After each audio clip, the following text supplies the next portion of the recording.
வணக்கம் and welcome to Sri talks. கதைகளோடு இணைந்திருப்போம். விக்ரமாதித்தன் கதை கேட்டுட்டு இருக்கோம். அந்த வரிசையில் இன்னைக்கு நம்ம கேட்க போகிறது பகுதி 8. பதுமைகளில் 5வது பதுமையான மனோன்மணி பதுமை சொல்ல போகிற கதை தான் இன்னைக்கு நம்ம கேட்க போகிறோம்.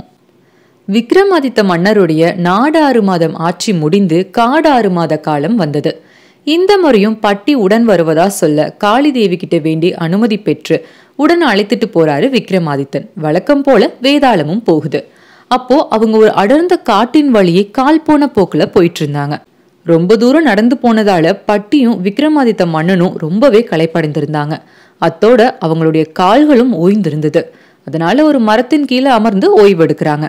கொஞ்ச நேரத்துக்கு அப்புறம் புறப்படும் போது வழியில ஒரு குத்துக்கல்ல பாக்குறாங்க. அதுக்கு வலதுபுறமாகவும் தென்புறமாகவும் 2 வழிகள் தென்படுது. அப்போ பட்டி அண்ணன் விக்ரமாதித்தன் முன்னிலையில குத்துக்கல்ல இருந்த வாசகத்தை படிக்கிறாரு.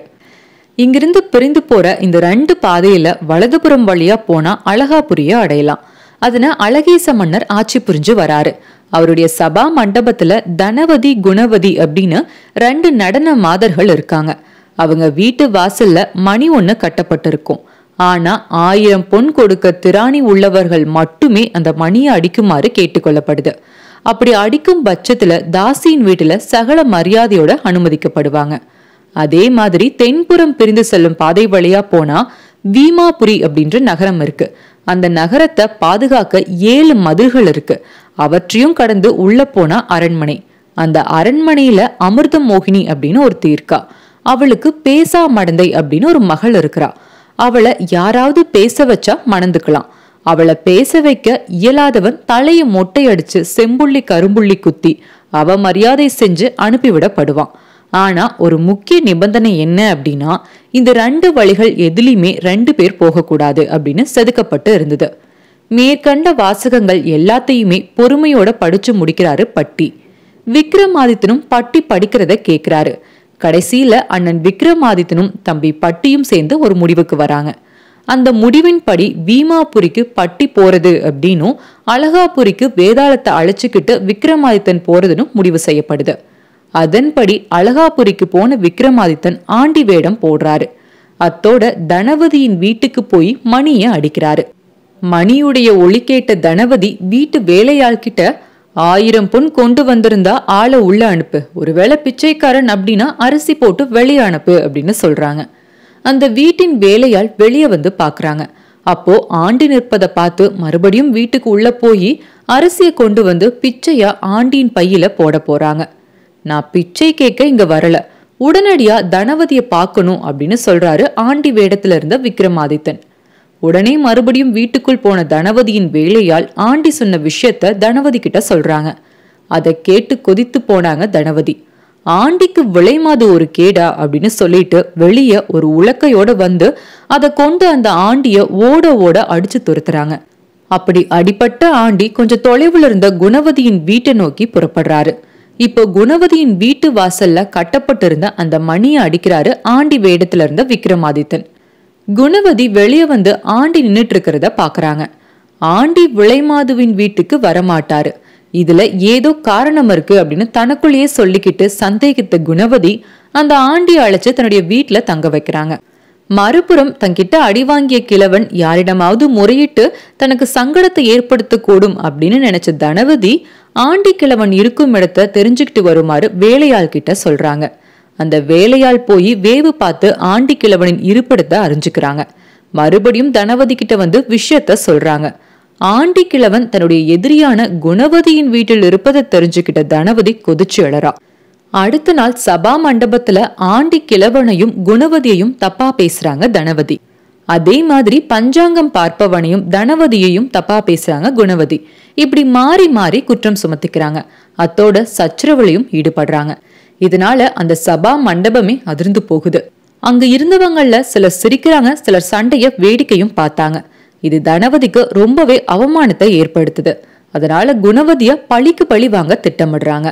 அடுத்த நாள் அவைக்கு வந்த தனவதி தன்னுடைய அவையில நேற்று நிகழ்ந்த மரியாதை குறைவுக்கு மனம் வருந்துவதா சொல்லி தங்க தாம்பாளம் நிறைய பொண்ணு அபராதமா அளிக்கிறாங்க. அதை பார்த்து குணவதி தன்னால எதுவுமே அளிக்க முடியாததால மனம் நொந்து போறாங்க. அத்தோட அதனை ஒரு அவமானமா கருதுறாங்க. சோகமான முகத்தோட வீடு திரும்பிய குணவதி கிட்ட ஆண்டி கிழவன் காரணம் கேக்குறாரு. குணவதி சபையில நடந்ததை சொல்றாங்க. குணவதியின் மீது பரிதாபம் கொண்ட அந்த ஆண்டி கிழவன் வேதாளத்தின் உதவியால ஒரு முத்து மாலைய வர வைக்கிறாரு. அது ஒரு விலை உயர்ந்த முத்து மாலை. அதுக்கு ஈடா எதையுமே வைக்க முடியாது. அப்படிப்பட்ட அந்த முத்து மாலைய குணவதி கிட்ட கொடுத்து அனுப்புறாரு. அந்த முத்து மாலைய குணவதி எடுத்துக்கிட்டு அரச சபைக்கு போய் அபராத தொகையை செலுத்துறாங்க. இந்த செய்தியை கேட்ட தனவதி எரிச்சல் அடைகிறாங்க. மறுபடியும் குணவதிய பழி தீர்க்க நினைக்கிறாங்க. உடனே அரசனையும் மந்திரி பிரதானிகளையும் அழைத்து தன்னுடைய வீட்டுல ஒரு பெரிய விருந்தை வைக்கிறாங்க. அப்படிப்பட்ட ஒரு விருந்த குணவதியால நிச்சயம் வைக்கவே முடியாது அப்படின்னு நினைக்கிறாங்க. அதன்படியே விஷயத்தை கேள்விப்பட்ட குணவதி மறுபடியும் வருந்துறாங்க. வழக்கம் போல அந்த காரணத்தை கேட்கிறாரு ஆண்டி கிழவன். குணவதியும் தான் வருந்துவதற்கான காரணத்தை ஆண்டி கிழவன் கிட்ட எடுத்து சொல்றாங்க. உடனே ஆண்டி கிழவன் வேதாளத்தின் உதவியால தனவதி வைத்த விருந்தை விட பன்மடங்கு பெரிய விருந்துக்கு ஏற்பாடு செய்யறாரு. அதன் மூலம் தனவதியின் திட்டம் தூள் தூள் ஆகுது. ஆத்திரம் கொண்ட தனவதி அதன் விளைவா தன்னுடைய அடுத்த திட்டத்தை தீட்டுறாங்க. அதன்படி அரசபைக்கு வந்து, சபையோர்களே, வீமாபுரி நாட்டில் உள்ள பேசா மடந்தியை பேச வைக்க நான் வைத்திருக்கும் பார்ப்பானால் முடியும், அந்த ஆண்டி கிழவனால் முடியுமா அப்படின்னு கேக்குறாங்க. குணவதியும் ஆண்டி கிழவனின் மீது தனக்கு இருந்த நம்பிக்கையின் காரணமா சபையில எல்லோர் முன்னிலையிலும் அந்த ஆண்டி கிழவனால் எல்லாம் முடியும், அவர் இன்றே என் பொருட்டு வீமாபுரிக்கு போவார் அப்படின்னு சொல்லிடுறாங்க. பிறகு மெல்ல வீட்டுக்கு வந்து அந்த ஆண்டி கிழவர்கிட்ட தயங்கி தயங்கி விஷயத்த சொல்றாங்க குணவதி. சந்தோஷத்தோட சவாலை ஏத்துக்கிறாரு ஆண்டி கிழவன். அத்தோட அன்றைய தினம் இரவே குணவதியின் வேண்டுகோளை ஏற்று வீமாபுரிக்கு போய் அங்கிருந்த பட்டியை சந்திக்கிறாரு ஆண்டி கிழவனான விக்ரமாதித்தன். பிறகு ஆண்டி கிழவனா மாறுவேடத்துல இருந்த விக்ரமாதித்தனும் பட்டியும் கோட்டை வாயில உள்ள ஆராய்ச்சி மணியை அடிக்கிறாங்க. அந்த ஒளியை கேட்ட மாத்திரத்துல காவலாளிகள் மாறுவேடத்துல இருந்த விக்ரமாதித்தனையும் பட்டியையும் உள்ளே அனுமதிக்கிறாங்க.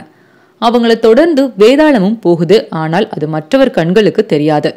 எனினும் ஒரு வழியா 7 வாயில்களை தாண்டி உள்ள போய் பேசாமடந்தை இருக்கும் இடத்தை அடைகிறாங்க. அப்போ பட்டியையும் விக்ரமாதித்தனையும் கண்ட பேசாமடந்தியின் தாய் ஒருவர் மட்டும் உள்ள வரலாம் அப்படின்னு சொல்லி விக்ரமாதித்தனை மட்டும் உள்ள அனுப்புறாங்க.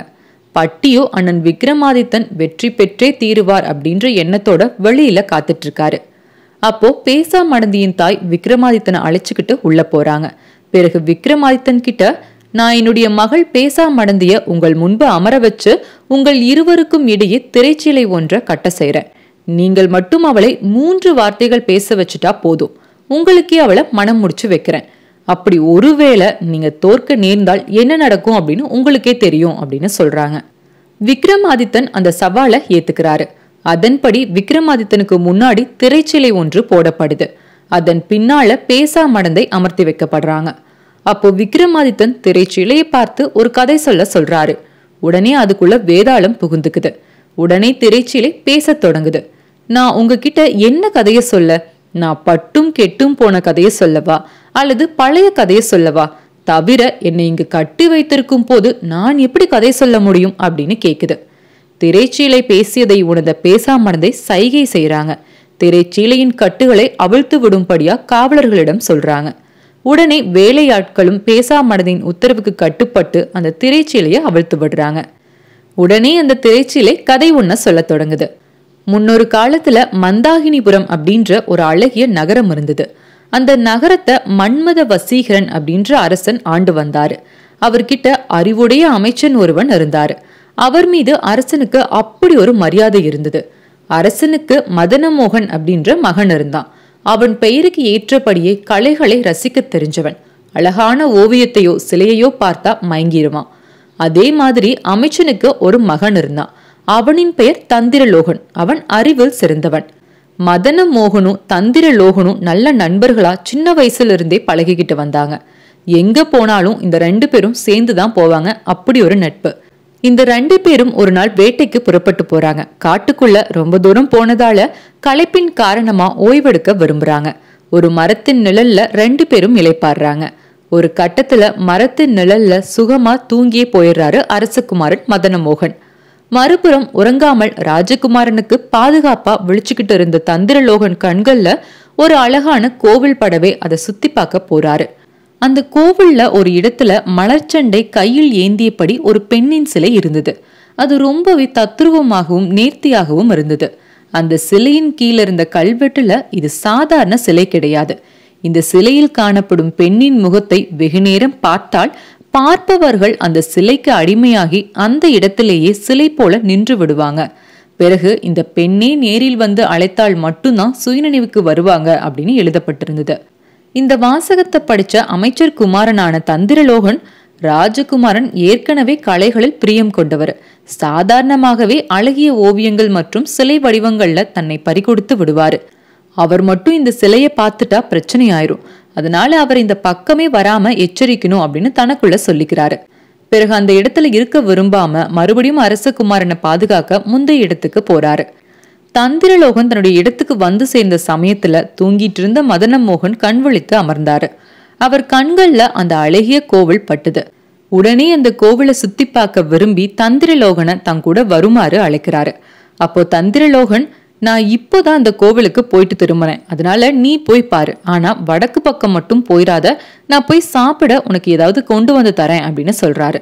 பிறகு தந்திரலோகன் அந்த பக்கமா கிளம்பி போக மதனமோகன் மறுபுறமா கோவிலுக்குள்ள போறாரு. அப்போ அமைச்சர் குமாரன் சொன்னது அவருடைய நினைவுக்கு வருது. உடனே, அப்படி வடக்கு பக்கம் போனாதான் என்ன, அங்க என்ன பூதமா இருக்கு அப்படின்னு தனக்குள்ள கேட்டுக்கிறாரு. பிறகு என்னதான் அங்க இருக்குதுன்னு பார்க்க வேண்டி கோவிலின் வடக்கு புறமா போறாரு. அந்த இடத்துல இருந்த அந்த பெண்ணின் சிலைய பாக்குறாரு. கூர்ந்த அந்த சிலையின் முக அழக ரொம்ப நேரம் ரசிக்கிறாரு. அப்படியே தன்னுடைய உணர்வு நிலையை இழந்து அந்த சிலைக்கே தன்னை பறிகொடுத்து விட்டாரு மதனமோகன். மறுபக்கம் காட்டுக்கு போய் சில பழங்களை எடுத்துக்கிட்டு வராரு தந்திரலோகன். நண்பனை காணாம அவரை தேடி அலைகிறாரு. கோவிலுடைய பல இடங்கள்ல சென்று தேடுறாரு. கடைசியில கோவிலின் வடக்கு பகுதிக்கு போறாரு. அங்க நண்பன் மதனமோகனை பாக்குறாரு. அவனும் சிலை போல அந்த பெண்ணின் முக அழக பார்த்துக்கிட்டு எந்த ஒரு உணர்வும் இல்லாம இருக்கிறாரு. நண்பன் தந்திரலோகனை அழைத்தும் கூட மதனமோகனின் காதுகள்ல விழல. அதனால தந்திரலோகனுக்கு ஒரு சங்கட்டமான நிலை ஏற்படுது. அவனால மதனமோகனை கூட்டிக்கிட்டு போக முடியல, விட்டுட்டும் போக முடியல. என்ன செய்யறதுன்னு தெரியாம திகைச்சு நிக்கிறாரு. அந்த பெண் உருவச்சிலை அமைப்பை கொண்ட பெண்ணை தேடிக்கிட்டு வந்தாதான் மதனமோகனின் மயக்கம் தீரும் அப்படின்றத முடிவா உணர்ந்துகிட்ட தந்திரலோகன் அந்த சிலையை செஞ்ச சிற்ப கலைஞனை தேடி போறாரு. கடைசியில ஒரு ஞானிகளின் வழிகாட்டுதலின்படி கோதண்டராமன் அப்படின்ற சிற்ப கலைஞன் தான் அந்த பெண்ணின் அழகிய சிலையை வடிச்சாரு அப்படின்னு தெரிஞ்சுக்கிட்டு அவரை தேடி போறாரு தந்திரலோகன். அப்போ கோதண்டராமன் தந்திரலோகன் கிட்ட தான் வடிச்ச அந்த சிலை பற்றிய விவரத்தை சொல்ல தொடங்குறாரு. ஐயா, சில நாட்களுக்கு முன்பு என்னை காண பெருமாள் அப்படின்ற நாமம் கொண்ட குயவன் வந்திருந்தாரு. அவர் என்கிட்ட ஒரு நகத்தை கொடுத்து அதனை கொண்டு சாமுத்திரிகா லட்சணம் பொருந்திய சிலை ஒன்ன செதுக்குமாறு சொன்னாரு. சிற்ப சாஸ்திரங்களை கரைத்து குடித்த நான் அந்த நகத்தை பார்த்த போதே அது ஒரு அழகிய பெண்ணின் நகம் அப்படின்றத தெரிஞ்சுக்கிட்டேன். அத்தோட அவள் நிச்சயம் ஒரு அழகான நங்கை அப்படின்றதையும் தெரிஞ்சுக்கிட்டு அவளுடைய உருவத்தை சிலையா வடிச்சேன். அந்த சிலையத்தான் தாங்கள் அந்த கோவிலின் வடக்கு புறத்துல பாத்தீங்க அப்படின்ற விவரத்தை சொல்றாரு. கோதண்டராமன் சொல்லிய விவரங்கள் அனைத்தையும் கேட்ட தந்திரலோகன் அவன் சொன்ன உருவ அமைப்பை கொண்டு உடனே அந்த குயவனை தேடி போறாரு. கடைசியில ஒரு வழியா அந்த குயவனின் இருப்பிடத்தை தெரிஞ்சுக்கிறாரு. பெருமாள் கிட்ட விசாரிச்சப்போ அந்த நகத்தை கார்கோடகன் அப்படின்ற வேடன் கொடுத்ததா சொல்றாரு. உடனே அந்த வேடனுடைய இருப்பிடத்தை கேட்டு தெரிஞ்சுக்கிட்டு அவனையும் தேடி போறாரு தந்திரலோகன். கார்கோடகன் கிட்ட அந்த நகத்தை குறிச்சு விசாரிச்சப்போ வேட்டைக்கு போய் திரும்பும் வழியில மண்ணில் அந்த நகம் கிடந்ததாகவும் அதனை எடுத்து குயவனிடம் கொடுத்ததாகவும் சொல்றாரு. ஆனா கார்கோடகனுக்கு மேற்கொண்டு அந்த நகம் யாருடையது அப்படின்ற விவரம் தெரியல. இப்போ தொடர் சங்கிலி மாதிரி வந்துகிட்டு இருந்த விவரம் தடைப்பட்டு போய் விட்டதை கண்டு அடுத்த நடவடிக்கையா என்ன செய்யலாம் அப்படின்றத சிந்திச்சு குழம்பிக்கிட்டு இருந்தாரு தந்திரலோகன். அத்தோட வெறுங்கையோட அவன் திரும்ப விரும்பாம அந்த காட்டிலேயே தங்கிடுறான். அப்படி இருக்கும் சமயத்துல ஒரு நாள் ஒரு மரத்தின் கீழே வாட்டத்தோட படுத்திருந்த தந்திரலோகனை பார்த்து அந்த மரத்தின் மீது அமர்ந்திருந்த பிரம்மாண்டமான ராஜகிளி அவன்கிட்ட, நீ தேடி வந்த காரியம் என்ன, ஏன் சோகத்தோட தெரியற அப்படின்னு கேக்குது. அப்போ அந்த கிளிகிட்ட நான் வந்த காரணத்தை முழு விவரத்தோட சொல்லி முடிக்கிறாரு தந்திரலோகன். தந்திரலோகன் சொன்ன அனைத்து வார்த்தைகளையும் கேட்ட ராஜகிளி அனைத்து கிளிகளையும் அழைத்து விசாரிக்குது. உடனே வந்த கிளிகள்ல ஒண்ணு அந்த நகம் பற்றிய விவரத்தை சொல்ல தொடங்குது. அன்னைக்கு ஒரு நாள் 7 கடலையும் 7 மலைகளையும் தாண்டி மல்லிகாபுரத்துக்கு இறை தேட சென்று திரும்பும் சமயத்துல ஒரு நகத்தை கொண்டு வந்ததாகவும் அப்போது உணவுக்கு பதில் நகமா என்று ராஜகிளி தன்னை தலையில் கொத்தியதாகவும் அத்தோட அந்த நகத்தையும் ராஜகிளி கோபத்துல தூக்கி எறிந்து விட்டதையும் நினைவுபடுத்தி சொல்லுது. உடனே ராஜகிளிக்கு அந்த பழைய நினைவுகள் எல்லாம் வந்ததும் தந்திரலோகன் கிட்ட, ஆமா, நான் தான் அந்த நகத்தை கோபத்துல தூக்கி வீசினேன். உனக்கு மேற்கொண்டு ஏதேனும் விவரம் தெரியணும் அப்படின்னா உடனே மல்லிகாபுரத்துக்கு போ அப்படின்னு சொல்லுது. மல்லிகாபுரத்துக்கு எங்க போறது, அங்க செல்லும் மார்க்கத்தை எப்படி கண்டடைவது அப்படின்ற விவரத்தை ராஜகிளியிடம் கேட்கிறாரு தந்திரலோகன். 3 மைல் தொலைவில் இருக்கிற 2 அண்டரண்ட பட்சிகளை கேட்டா மல்லிகாபுரம் செல்ல வழி கிடைக்கும் அப்படின்னு சொல்லுது ராஜகிளி. உடனே ராஜகிளி சொன்ன அண்டரண்ட பட்சிகளை காண புறப்படுறாரு தந்திரலோகன். அப்போ மரத்தின் மீது ஒரு கருநாகம் ஏறிக்கிட்டு இருக்கிறத பாக்குறாரு. அந்த மரத்துல தான் அந்த அண்டரண்ட பட்சிகளுடைய குஞ்சுகள் இருக்குது. அந்த குஞ்சுகளை வேட்டையாட தான் அந்த கருநாகம் போய்கிட்டு இருக்குது. உடனே தந்திரலோகன் ஓடி போய் அந்த கருநாகத்தை கொன்று அந்த அண்டரண்ட பட்சிகளையும் அக்கொடிய நாகத்திடமிருந்து காப்பாத்துறாரு. அதுக்கு கைமாறா அந்த பறவை குஞ்சுகள் தந்திரலோகனின் கதையை கேட்டு அவனுக்கு உதவி செய்யறதா வாக்களிக்குது. அதன்படி அந்த அண்டரண்ட பச்சை குஞ்சுகளின் பெற்றோர் இறை தேடிவிட்டு அந்த மரத்தை நோக்கி பறந்து வருது. குஞ்சுகள் 2ம் பெற்றோரை கண்டு மகிழ்ந்து கருநாகம் தன்னை தீண்ட வந்த விவரத்தை சொல்லி தந்திரலோகன் தன்னை காப்பாற்றிய செய்தியையும் பகிர்ந்துக்குது. உடனே மகிழ்ந்த அண்டரண்ட பட்சிகள் 2ம் தந்திரலோகனுக்கு உதவ முன்வருது. அண்டரண்ட பட்சிகள் சுமந்து செல்ல தந்திரலோகன் மல்லிகாபுரத்தை அடையிறான். அங்க ஒரு ரத்தின வியாபாரி போல வேடம் பூண்டான். அந்த சிலைக்கு உரிய பெண்ண பல இடங்கள்ல தேடி அலையறான். அப்போ நவகோடி நாராயண செட்டி அப்படின்ற பெரிய நகை வியாபாரிய கண்டு தொடர்பு கொள்றான் தந்திரலோகன். அவர்கிட்ட, நானே விரும்பி போகும் வரையில உங்களுடைய நிலத்திலேயே ஒரு மாளிகை கட்டி குடியிருக்க விரும்புறேன். அதற்கு வாடகையா நான் செல்லும் சமயத்துல நான் கட்டிய மாளிகையை தங்களுக்கே அழிச்சிடுறேன் அப்படின்னு சொல்றான்.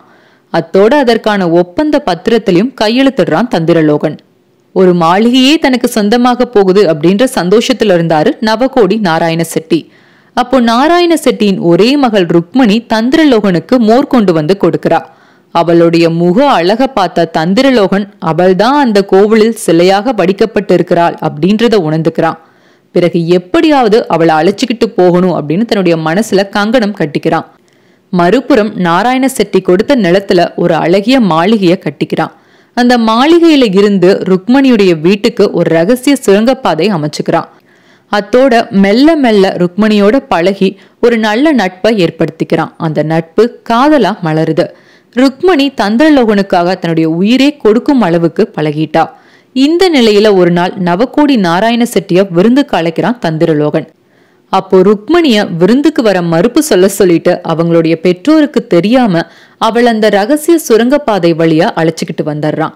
அத்தோட ருக்மணிக்கு ஒரு அழகான உடைய அழிச்சு விலைமதிக்க முடியாத வைர நகைகளை அவளுக்கு அலங்கரிச்சு விருந்துக்கு வந்த அனைவரிடமும் அவளை தன்னுடைய மனைவி அப்படின்னு சொல்லிக்கிறான் தந்திரலோகன்.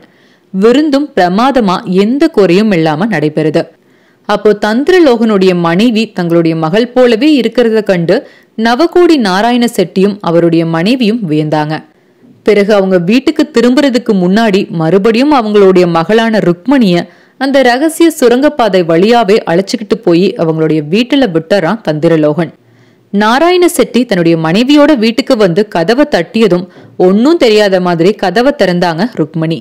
அவங்க கிட்ட தந்திரலோகனின் மனைவி அவங்கள மாதிரியே இருக்கும் விஷயத்த சொல்லி ஆச்சரியம் அடைந்தாரு நாராயண செட்டி. அவருடைய வார்த்தைகளை கேட்ட அவருடைய மகள் ருக்மணி தன்னுடைய மனசுக்குள்ள சிரிச்சுக்கிறாங்க. நாட்கள் மெல்ல நகருது. ஒரு நாள் தந்திரலோகன் ருக்மணியை அழைச்சுக்கிட்டு மல்லிகாபுரத்தை விட்டு கிளம்புறான். அத்தோட மதனமோகன் சிலை போல நின்னுகிட்டு இருந்த அந்த கோவிலுக்கு ருக்மணியை அழைச்சுக்கிட்டு வரான். அவனுடைய மனசுல நண்பன் மதனமோகன் திரும்ப பழையபடி தனக்கு கிடைக்க போறான் அப்படின்ற சந்தோஷம் பொங்கி எழுந்துச்சு. ரொம்ப நாட்கள் கடந்து மதனமோகனை பார்க்க போறதால அவனுக்கு கொஞ்சம் விளையாடி பார்க்கணும் அப்படின்ற ஆசை பிறக்குது. ஒரு வாசனை மலர ருக்மணி கிட்ட கொடுத்து மதனமோகன் நின்னுட்டு இருந்த அந்த இடத்துக்கு போய் அதை கொடுக்குமாறு சொல்றான். அத்தோட அவகிட்ட, ஒருவேளை தந்திரலோகன் எங்க அப்படின்னு சொல்லி என்னுடைய நண்பன் என்னை பத்தி கேட்டா நான் இருந்துட்டேன் அப்படின்னு சொல்லிடு. அவன் எந்த அளவுக்கு துயரப்படுறான் அப்படிங்கிறத நான் பார்க்க விரும்புறேன் அப்படின்னு சொல்றான். ருக்மணியும் தந்திரலோகன் சொன்னபடியே மதனமோகன் கிட்ட அந்த வாசனை மலரை கொடுக்கறா. அவளுடைய சுந்தர ரூபத்தை கண்ட மதனமோகன் பழைய நிலைக்கு திரும்புறான். அத்தோட தன்னுடைய நண்பன் தந்திரலோகனை பத்தி கேக்குறான்.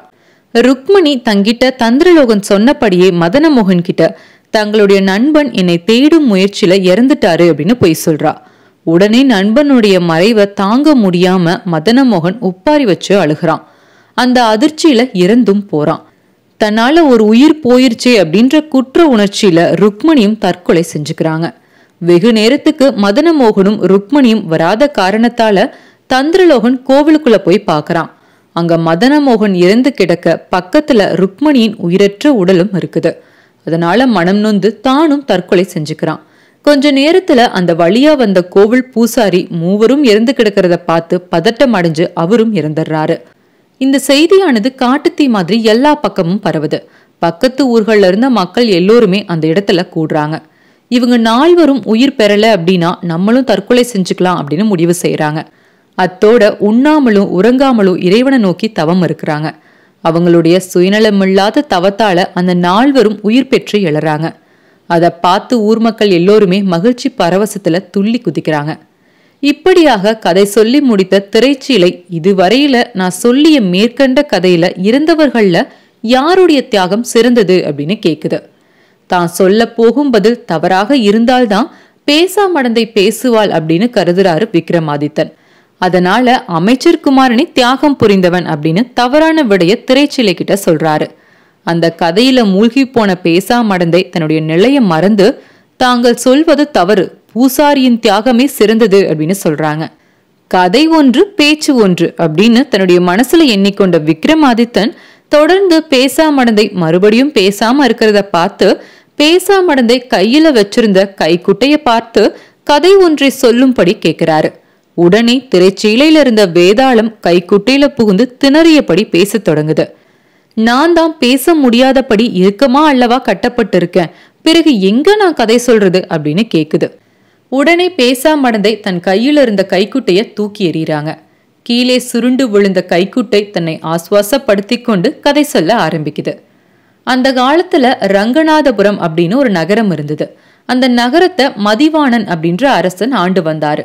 அவருக்கு மோகனாங்கி அப்படின்னு ஒரு மகள் இருந்தாங்க. அதே மாதிரி அந்த நாட்டு அமைச்சருடைய பெயர் கார்வண்ணன். அவனுக்கு மதிவல்லபன் அப்படின்னு ஒரு மகன் இருந்தான். சிறு வயது முதற்கொண்டே அவங்க 2 பேரும் ஒன்னா படிச்சாங்க, விளையாடி மகிழ்ந்தாங்க. பருவம் எய்தியதும் அவங்க 2 பேருடைய நட்பும் காதலா மாறுது. எனினும் ராஜகுமாரியின் நிலையை அடைந்ததும் மோகனாங்கியால முன்பு மாதிரி மதிவல்லபனை அவ்வளவு எளிதா போய் பார்க்க முடியல. அதனால தன்னுடைய இருப்பிடத்துக்கு மதிவல்லபனை ரகசியமா அழைச்சுக்கிட்டு வரும்படியா தன்னுடைய நம்பிக்கைக்குரிய தோழி கிட்ட வேண்டுறாங்க. மோகனாங்கியின் தோழியும் அரச குமாரியான அவளின் வார்த்தையின்படி ரகசியமா மதிவல்லபனை இரவுல அழைச்சிட்டு வந்தாங்க. இப்படியாக நாள்தோறும் யார் கண்ணிலையும் படாம மோகனாங்கியும் மதிவல்லபனும் ஒருவரை ஒருவர் சந்திச்சு மகிழ்ந்து வந்தாங்க. ஒரு கட்டத்துல அவங்களுடைய சந்திப்பு எல்லை மீறிச்சு. அதன் காரணமா மோகனாங்கி கர்ப்பம் அடைகிறாங்க. மாதங்கள் சில சென்றது. கர்ப்பத்தை வெகு நாட்களுக்கு மறைக்க முடியாது அப்படின்றத உணர்ந்த மோகனாங்கி விஷயத்த மதிவல்லபன் கிட்ட சொல்றாங்க. அதை கேட்டு அவனும் செய்வதறியாது திகைக்கிறான். கடைசியில அரசருக்கு தெரிஞ்சா 2 பேர் உயிருக்குமே ஆபத்து அப்படின்றத உணர்ந்து 2 பேரும் இரவோடு இரவா ஊரை விட்டு போக தீர்மானிக்கிறாங்க. அதன்படியே நள்ளிரவுல கிளம்பி வேறு ஒரு நாட்டை அடையிறாங்க. அங்க அந்த 2 பேரும் ஒரு கோவில்ல திருமணம் செஞ்சுக்கிட்டு அந்த நாட்டுல ஒரு விடுதியில தங்குறாங்க. இப்படி நாட்கள் சில கடந்துச்சு. ஒரு நாள் அரசகுமாரிக்கு கடுமையான பிரசவ வேதனை வருது. மதிவல்லபன் உடனே மருத்துவச்சி அழைத்து வருவதா சொல்லி அந்த நகரத்தின் மைய பகுதிக்கு போறான். இருந்தாலும் அந்த ஊர்ல பிரசவம் பார்க்கும் மருத்துவச்சி 2 பேர் தான் இருந்தாங்க. ஒருத்தங்க நோய்வாய்ப்பட்டு படுக்கையில இருந்தாங்க. இன்னொரு மருத்துவச்சியோ வேறு ஒரு பிரசவம் பார்க்க போயிட்டாங்க. அதனால செய்வதறியாது திகைத்து போனான் மதிவல்லபன். அவனுக்கு களைப்பு வேறு மிகுந்து இருந்ததால ஒரு வீட்டின் திண்ணையில போய் அமர்றான். வீட்டுக்காரியும் ஜால வித்தைகளில் கைதேர்ந்த சூனியக்காரியுமான தாசி சுந்தரி வீட்டின் வெளித்திண்ணையில் யாரோ படுத்திருப்பதை பார்த்து பக்கத்துல வந்து விவரத்தை கேட்கிறா. மதிவல்லபனும் தன்னுடைய மனைவி பிரசவ வேதனையில துடிக்கிறத பரிதாபத்தோட சொல்றான். அப்போ மதிவல்லபனுடைய அழகுல மயங்கி போறா தாசி சுந்தரி. அவனை அடையணும் அப்படின்னு விருப்பம் கொள்றா. எனினும் அதனை வெளிக்காட்டி கொள்ளாம மருத்துவச்சிய தானே அனுப்பி வைக்கிறதா சொல்லி மதிவல்லபனை உள்ள அழைச்சிட்டு போறா தாசி. அங்க மதிவல்லபன் எவ்வளவு சொல்லியும் கேட்காம அவனுக்கு விருந்து படைச்சு சுண்ணாம்பு தடவிய வெற்றிலை பாக்கையும் அவனுக்கு கொடுக்கிறா. அந்த வெற்றிலை பாக்கை வாயில் வைத்து குதப்பிய மதிவல்லபன் கொஞ்ச நேரத்துக்கெல்லாம் எருமை கடாவா மாறிடுறான். அப்போதான் தாசி சுந்தரி ஒரு சூனியக்காரி அப்படின்னு அவனுக்கு புரியுது. மறுபக்கம் எருமை கடாவாக மாறிய மதிவல்லபனை இழுத்து சென்று கட்டுத்தரையில கட்டுறா அந்த தாசி.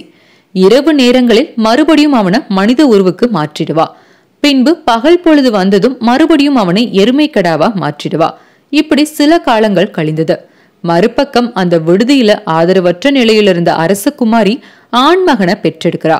அந்த விடுதியில இருந்த சில பெண்மணிகள் அவளுக்கு ஆதரவா இருக்காங்க. அவங்க துணையோட தன்னுடைய கணவனை தேட தொடங்குறா. ஆனா எங்க தேடியும் மதிவல்லபனை காண முடியாத காரணத்தால நகரத்து அரசன் தர்மார்கனிடம் சென்று தன்னுடைய நிலையை தெரிவிக்கிறா. மோகனாங்கியின் நிலைமையை கண்டு பரிதாபம் கொள்றாரு அரசர். தன்னுடைய அமைச்சரிடம் மதிவல்லபனை தேடி கண்டுபிடித்து வரும்படியா உத்தரவு பிறப்பிக்கிறாரு. எனினும் அந்த நாட்டு அமைச்சனால மதிவல்லபனை எங்கு தேடியுமே கண்டுபிடிக்க முடியல. இந்த நிலையில இனிமேலும் தன்னுடைய கணவனை பிரிஞ்சு இருக்க முடியாது அப்படின்னு நினைச்ச மோகனாங்கி நெருப்புல விழுந்து சாக விரும்புறதா அரசன் கிட்ட தெரிவிக்கிறாங்க. அரசனும் ஒரு கட்டத்துல மோகனாங்கியின் வேண்டுதலை ஏத்து நெருப்பு குழிய தயார் செய்ய ஆரம்பிக்கிறாரு. அதன்படியே நெருப்பு குழி தீ ஜுவாலைகளை கக்கிக்கிட்டு தயாராகுது. அரசகுமாரி மோகனாங்கி நெருப்புல விழுந்து உயிர்விட போகும் பரிதாபமான காட்சியை பார்க்க நகர மக்கள் எல்லோருமே அந்த இடத்துல திரண்டாங்க. அந்த கூட்டத்துல தாசி சுந்தரியும் மதிவல்லபனும் காணப்பட்டாங்க. தாம் பெற்றெடுத்த குழந்தைய கையில ஏந்தி நெருப்பு குழிய வலம் வந்து நெருப்புல விழ அவ முற்பட்ட அப்போ மதிவல்லபன் தடுக்க முயன்றான். ஆனா அதை கவனிக்காத மோகனாங்கி குழந்தையோட நெருப்பு குழியில விழுந்துடுறா. தன்னுடைய ஆருயிர் மனைவி நெருப்புல விழுந்ததை பார்த்து மதிவல்லபனும் அந்த நெருப்புல ஓடி போய் இறங்குறான். அதை பார்த்த தாசி சுந்தரி தான் விரும்பிய காதலன் மதிவல்லபனே போயிட்டான், இனி நான் மட்டும் என் உயிரோட இருக்கணும் அப்படின்னு நினைச்சு அவளும் நெருப்புல இறங்குறா. தாசி வீட்டுல தான் மதிவல்லபன் இருந்திருக்கிறான் அப்படின்ற உண்மையை அறிஞ்சதும் அதை கண்டுபிடிக்க தவறிய காரணத்தால அந்த நாட்டு அமைச்சரும் நெருப்புல தானா முன்வந்து இறங்கி உயிர் விடுறாரு. நீதி நெறி வலுவாமல் ஆட்சி செய்த நாட்டில் இப்படியா நடக்கிறது அப்படின்னு மன்னன் எண்ணி மனம் கசிந்து அழுகிறாரு. காளி தேவியோட கோயிலுக்கு போய், தேவி அவங்க எல்லோரையுமே நீ உயிர்ப்பித்து அதற்கு ஈடா என்னுடைய உயிரை எடுத்துக்கோ அப்படின்னு சொல்லி வீர வாளை எடுத்து தன்னுடைய தலையை வெட்ட போறாரு. உடனே அரசன் முன்னாடி காளி தேவி தோன்றி நெருப்பில் விழுந்த 5 பேரையுமே உயிர் பெற செய்றாங்க. இப்படியாக கதையை முடித்து கொண்ட கைக்குட்டை ஒரு கேள்வியையும் முன்வைக்குது. அந்த கேள்வி என்ன அப்படின்னா, இந்த கதையில நெருப்புல விழுந்த 5 தியாகம் உள்ளம் படைத்தவர் யாரு? அதுதான் கேள்வி. உடனே கைக்குட்டை கேட்ட கேள்விக்கு வேணுனே தாசியின் தியாகமே சிறந்தது அப்படின்னு தவறான பதில சொல்றாரு விக்ரமாதித்தன். அப்போ ஆவலோட அந்த கதையை கேட்டுக்கிட்டு இருந்த பேசாமடந்தை மறுபடியும் உணர்ச்சி வசப்பட்டு, இல்லை இல்லை, அமைச்சனின் தியாகமே சிறந்தது அப்படின்னு சொல்றாங்க. அத்தோட 2 வார்த்தைகள் பேசிட்டத அவங்க உணரல. விக்ரமாதித்தனும் கதை 2 பேச்சு 2 அப்படின்னு கணக்கு வச்சுக்கிறாரு. அதுக்கப்புறம் விக்ரமாதித்தன் பேசாமடந்தை அணிஞ்சிருந்த பட்டு தாவணியை பார்த்து ஒரு கதை சொல்லும்படி கேட்கிறாங்க. அப்போ வேதாளத்தின் மாயையால தாவணி ஒரு கதை சொல்ல ஆரம்பிக்குது. முன்னொரு காலத்துல கோபால மகிமன் அப்படின்ற அரசன் குந்தனம் அப்படின்ற நகர ஆண்டு வந்தாரு. அவருக்கு கோலாகலன் அப்படின்ற ஒரு அமைச்சர் இருந்தாரு. அந்த குந்தன நகரத்தை அடுத்து மாதகிபுரம் அப்படின்னு நகரம் இருந்தது. அந்த நகரத்துல பார்த்த சாரதி அப்படின்ற நாமம் கொண்ட பலே திருடன் வாழ்ந்துட்டு வந்தான். அவனுக்கு 4 புதல்வர்கள். அவர்களை முழு திருடன், முக்கால் திருடன், அரை திருடன், கால் திருடன்னு பெயரிட்டே அழைச்சிட்டு வந்தான் பார்த்தசாரதி. ஒரு நாள் புதல்வர்கள் 4 திருட்டு திறமைய அறிய விரும்பினா பார்த்தசாரதி. கால் திருடனை அழைச்சு இன்னைக்கு மாலைக்குள் கிடைக்கும் பொருளை திருடிக்கிட்டு வரணும் அப்படின்னு சொல்லி நகரத்துக்கு அனுப்பி வைக்கிறான். கால் திருடனும் ஒரு ஓட்டு சீவலை எடுத்துக்கிட்டு அதனை ஒரு துணியில முடிஞ்சுக்கிட்டு நகரத்தை நோக்கி போறான். அங்க இருந்த சவர தொழிலாளி கிட்ட முகசவரம் செஞ்சுக்கிறான். அதோட 1 ரூபாய்க்கு சில்லறை இருக்குதா அப்படின்னு சவர தொழிலாளிய பார்த்து கேட்கிறான். இல்லைன்னு அவர் சொன்ன உடனே, உன்னுடைய பையனை நீ அனுப்பி வச்சா சில்லறைய வாங்கி அவன் கிட்ட கொடுத்து அனுப்புறேன் அப்படின்னு சொல்றான் கால் திருடன். சவர தொழிலாளியும் வந்திருப்பவன் ஒரு திருடன் அப்படின்றத அறியாம தன்னுடைய சின்னஞ்சிறு பாலகனை அவன் கூட அனுப்பி வைக்கிறாரு. அந்த பையனை கூட்டிக்கிட்டு போன கால் திருடன் நேரா போய் ஒரு துணி கடைக்குள்ள புகுந்துடுறான். அங்க அவனுக்கு பிடிச்சு கண்கள்ல பட்ட துணிகளை எல்லாம் வாங்கி பையில வைக்கிறான். உடனே கடை உரிமையாளர்கிட்ட, விடுதியில தங்கியிருக்கும் என்னோட உறவினர்களிடம் காட்டுவதற்கு இந்த மூட்டைய உங்களுடைய கடைக்காரர் பையனிடம் கொடுத்து அனுப்புங்க அப்படின்னு கேட்கிறான். கடையில பையன் இல்ல அப்படின்னு சொல்றாரு கடை உரிமையாளர். அப்படியா, சரி ஒன்னு செய்யறேன், நான் என்னுடைய இந்த பையனை இங்க விட்டுட்டு துணியை எடுத்துக்கிறேன், பிறகு பணம் கொண்டு வந்து கொடுத்துட்டு என்னுடைய பையனை அழைச்சிக்கிட்டு போறேன் அப்படின்னு சொல்றான். சொன்னது கால் திருடன் அப்படின்றத அறியாத அந்த துணிக்கடை உரிமையாளர் சிறுவனை உடைமையாக வச்சுக்கிட்டு நம்பி துணிகளோட கால் திருடனை அனுப்பி வைக்கிறாரு. அவ்வளவுதான், போனவதான் திரும்பி வரவே இல்லை. ரொம்ப நேரம் ஆகியும் துணியை எடுத்துக்கிட்டு போனவன் பணத்தோட திரும்பி வராததை பார்த்து அதிர்ச்சி அடைந்த அந்த கடையின் உரிமையாளர் சிறுவனை அடிச்சு விசாரிக்கிறாரு. அப்போதான் விவரம் வெளிவருது. உடனே அந்த வழக்கானது ராஜசபையை அடையுது. வழக்க விசாரிக்கிறாரு அரசர். கடைசியில தலையாரிய அழைச்சு நாளைக்குள்ள கால் திருடனை பிடிச்சு வரல அப்படின்னா உனக்கு தண்டனை கிடைக்கும் அப்படின்னு உத்தரவு பிறப்பிக்கிறாரு. மறுபுறம் விலை உயர்ந்த துணிகளோட வீடு திரும்பிய கால் திருடனை அவனுடைய தந்தையான பார்த்தசாரதி மனதார பாராட்டுறாரு. அடுத்ததா அரை திருடனுக்கு வாய்ப்பளிக்கப்படுது. அவன்கிட்ட பார்த்தசாரதி பொழுது விடியறதுக்குள்ள உன்னுடைய திறமைய காட்டிட்டு வா அப்படின்னு அனுப்பி வைக்கிறாரு. உடனே அரை திருடன் நகரத்துக்குள்ள போறான். ஏதேனும் முக்கிய செய்தி நகரத்துல இருக்குதா அப்படின்னு விசாரிக்கிறான். அவங்கிட்ட மக்கள் பகல்ல நடந்த துணிக்கடை திருட்டு, கால் திருடன் நடவடிக்கை மற்றும் அவனை பிடிக்க முடியலன்னா தலையாரிக்கு கிடைக்கவிருக்கும் தண்டனை பற்றி எல்லா விவரங்களையுமே சொல்றாங்க. அதுக்கப்புறம் தலையாரியை பற்றி எல்லா தகவல்களையும் திரட்டுறான். அத்தோட சில துணிமணிகளை வாங்கிக்கிட்டு நேரா தலையாரி வீட்டுக்கு போறான் அரை திருடன். அப்படி போனவன் சின்ன வயசுல காணாம போன மருமகன் தான் அப்படின்னு தலையாரிய நம்ப வைக்கிறான். தலையாரியும் வந்திருக்கிறது அரை திருடன் அப்படின்றத அறியாம அவனை மருமகன் அப்படின்னு எண்ணி வீட்டுக்குள்ள பாசத்தோட அனுமதிக்கிறாரு. இரவு நேரம் உணவு முடிந்ததும் தலையாரி வேகமா வெளியே புறப்பட தயாராகிறாரு. எங்க போறீங்க மாமா அப்படின்னு கேட்கிறான் அரை திருடன். கால் திருடனை விடியறதுக்குள்ள பிடிக்கணும் அப்படிங்கிறது அரசரோட கட்டளை, அதற்கு தான் போறேன் அப்படின்னு சொல்றாரு தலையாரி. உடனே தலையாரியின் வார்த்தையை கேட்ட அரை திருடன் நானும் உடன் வர மாமா அப்படின்னு சொல்றான். தலையாரியும் நம்மளுடைய மருமகன் தானே, வரட்டும், நமக்கு உதவியாதான் இருக்கும் அப்படின்னு நினைச்சுக்கிட்டு அரை திருடன் தன்னோட வரதுக்கு சம்மதிக்கிறாரு. ஊரை சுத்தி வரையில கண்ணுல பட்ட தொழுமரத்தை பத்தி விவரம் கேட்கிறான் அரை திருடன். தவறு செய்யறவங்கள அரசன் அதுல கட்டி வச்சு ஆப்பு அடிக்க சொல்வாரு அப்படின்னு சொல்றான் தலையாரி. உடனே அந்த அரை திருடன் அப்படின்னா அந்த தொழுமரத்துல தன்னை கட்டி வச்சு ஆப்பு அடிச்சு காட்டும்படி கேட்கிறான். அதை கேட்ட தலையாரி, மருமகனே அப்படியெல்லாம் செய்யக்கூடாது, நீ சிறியவன் அப்படின்னு சொல்றாரு. அப்படியானா நீங்க தொழுமரத்து பக்கத்துல நில்லுங்க, நான் ஆப்ப அடிச்சு பாக்குறேன் அப்படின்னு சொல்லி தலையாரிய வற்புறுத்துறான் அந்த அரை திருடன். வந்திருப்பது யாருன்னு தெரியாத தலையாரியும் அதற்கு சம்மதிக்கிறாரு. உடனே தலையாரிய தொழுமரத்துல வச்சு கதற கதற அடிக்கிறான் அந்த திருடன். அதுக்கப்புறம் அதை கலற்ற முடியாம போகவே கொட்டா புளிய எடுத்துட்டு வரதா சொல்லிட்டு தலையாரி வீட்டுக்கு போறான்.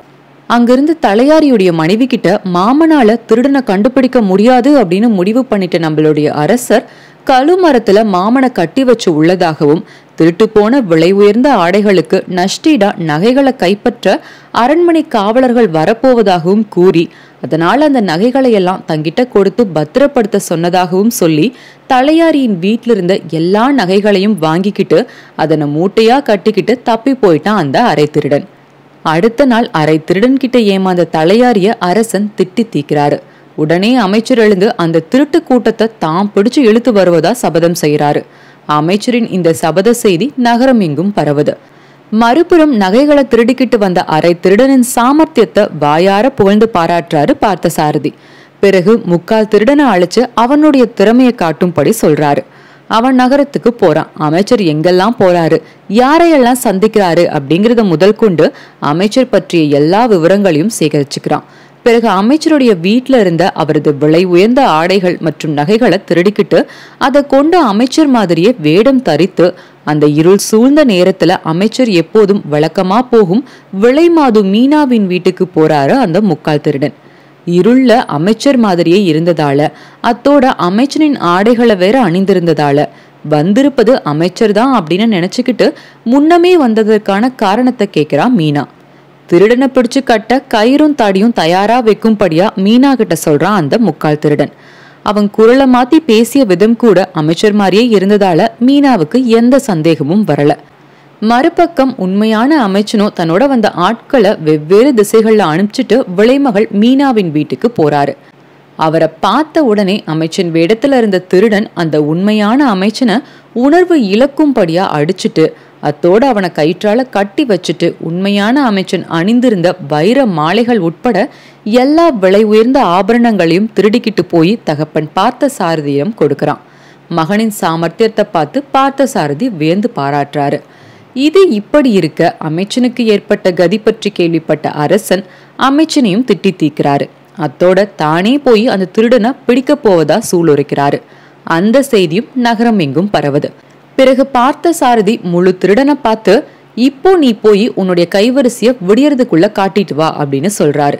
முழு திருடனும் தன்னுடைய திறமையை காட்டுறதுக்காக கோமுட்டி போல வேடம் தரித்து நகரத்துக்குள்ள நுழையிறான். அப்போ இரவு நேரமா இருந்தது. கோமுட்டி போல வேடம் தரித்திருந்த முழு திருடன் அரண்மனைக்கு பக்கத்துல இருந்த முக்கிய தெரு ஒண்ணுல வெற்றிலை பாக்கு கடைய வச்சிருந்தான். அப்போ நள்ளிரவு வேலையும் நெருங்கி இருந்தது. அந்த வேளையில அரசன் தன்னுடைய பரிவாரங்களோட திருடனை பிடிக்க வந்துகிட்டு இருந்தாரு. அப்போ அந்த கோமுட்டி வச்சிருந்த வெற்றிலை பாக்கு கடைய பார்த்து அதன் பக்கத்துல போறாரு அரசர். பிறகு கோமுட்டி கிட்ட, முட்டாளா நீ, நடு இரவுல கடை வச்சிருக்கிறியே, இந்த நேரத்துல யாருதான் வருவாங்க அப்படின்னு கேக்குறாரு.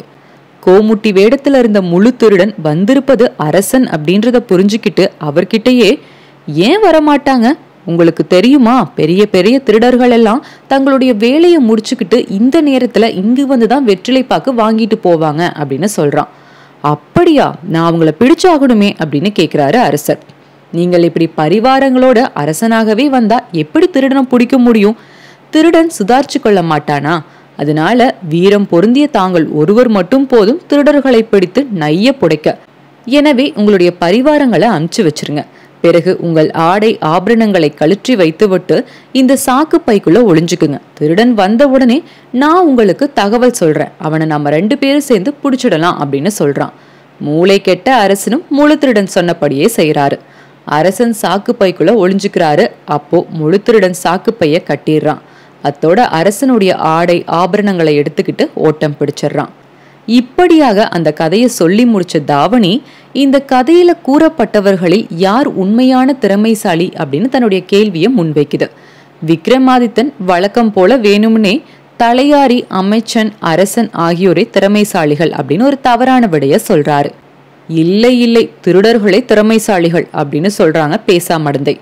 கதை 3, பேச்சு 3. ஆகவே 3 முறை பேசாமடந்தையை பேச வைத்து போட்டியில் வெற்றி கண்டாரு விக்ரமாதித்தன். அத்தோட அவளை திருமணமும் செஞ்சுக்கிறாரு. மறுபுறம் போட்டியின்படி வெற்றி பெற்ற குணவதிக்கு தனவதி தன்னுடைய சொத்துக்களை எழுதி வைக்கும்படி அரசன் உத்தரவு பிறப்பிக்கிறாரு. குணவதியோ அவளை மன்னிச்சு அவகிட்டயே அவளுடைய சொத்துக்களை திருப்பி தந்துடுறா. இப்படியாக பேசாமடந்தையையும் குணவதியையும் அழைச்சிக்கிட்டு விக்ரமாதித்தன் தன்னுடைய உஜ்ஜினி நகரத்துக்கு வந்து சேர்றாரு.